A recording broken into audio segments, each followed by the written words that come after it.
Months after being asked by the United States, South Korea has finally decided to send troops to the Strait of Hormuz, just south of Iran.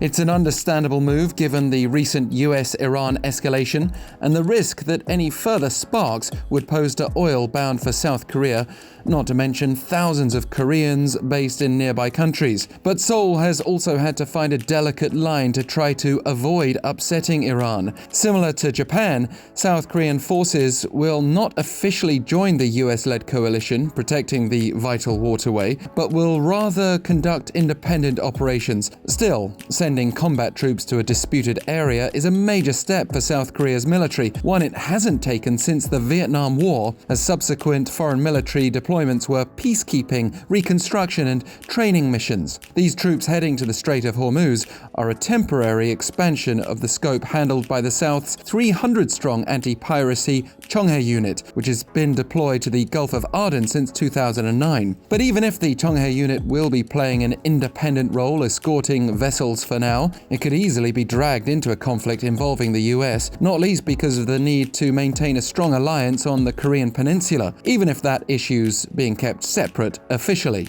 2 South Korean liaison officers from the unit will also be based with the US-led coalition, so Washington's responded by welcoming the move, while Tehran has expressed concern, according to a foreign ministry official here. And there are worries that South Korean troops will be vulnerable, with Iranian naval bases around the strait, plus submarines capable of doing great damage. The unit's Hwanggon destroyer has been bolstered, but its patrol route's been extended to around 4,000 kilometers, from its original mission of just around a third of that. So there may be questions as to how effective this deployment can be and whether it will require many more resources in the future. After all, if it comes to conflict in the region, South Korean troops will not be fighting against the US, which likely means they'll be alongside them.